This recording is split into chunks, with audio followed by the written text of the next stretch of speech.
दुनिया भर में आगरा की पहचान है ताजमहल, मगर इसकी खूबसूरती तले जिंदगी का एक दूसरा चेहरा भी पलता है।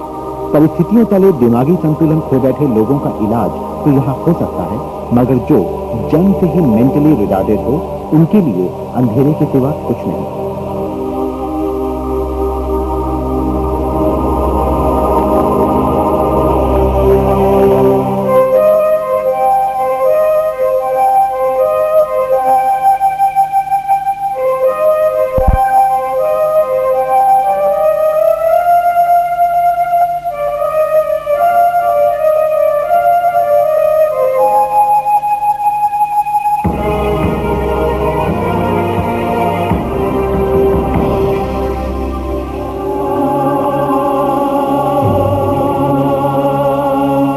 साइकोलॉजी में पीएचडी डॉक्टर रीता अग्रवाल के पास दिमागी तौर पे कमजोर मरीजों की कमी नहीं थी, लेकिन आईक्यू टेस्ट कर दवाइयां लिखने के अलावा डॉक्टर कुछ न कर पाती।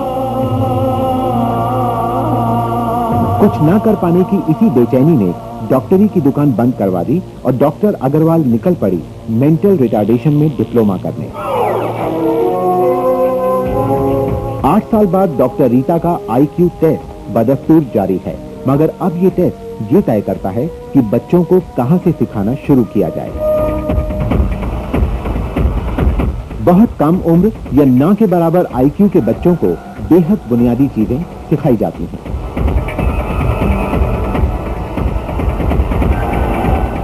जिन बच्चों की हालत कुछ ठीक होती है, उन्हें प्राइमरी स्कूल लेवल की पढ़ाई लिखाई का मौका दिया जाता है।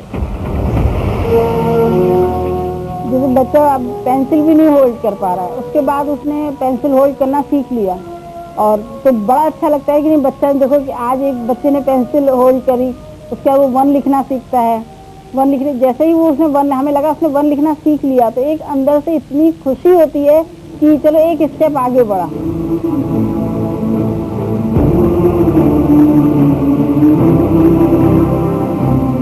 इस इलाज के दौरान कोशिश की जाती है कि बच्चे हो सके तो खुद अपनी देखभाल कर सकें, वरना कम से कम दूसरों पर उनकी निर्भरता कम तो हो।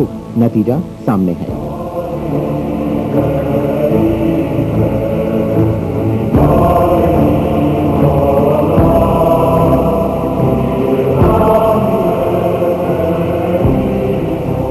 डिफरेंट तरह का रोल अपनाना पड़ता है। जब ऑफिस में बैठ के उनका आईक्यू टेस्टिंग होता है, तो एक प्रोफेशनल की हैसियत से उनका आईक्यू टेस्टिंग करना पड़ता है। जब उनको हमें कोई एक्टिविटी सिखानी पड़ती है, तो एक माँ की तरह सिखानी पड़ती है, और जब गेम्स वगैरह खेलते हैं तो एक दोस्त की तरह ही उनके साथ ट्रीट करना पड़ता है। इन बच्चों के भविष्य की बुनियाद 8 साल पहले डॉक्टर रीता अग्रवाल के घर में पड़ी, सिर्फ 2 बच्चों से, लेकिन बच्चे बढ़ते गए। नतीजा आगरा के हर छोटे बड़े आम आदमी की मदद से ईंट दर ईंट खड़ी होती ये इमारत। छत कच्ची, दीवारें कमजोर, मगर बुनियाद ठोस है, क्योंकि ये गारे और ईंटों की नहीं, उम्मीदों की इमारत है।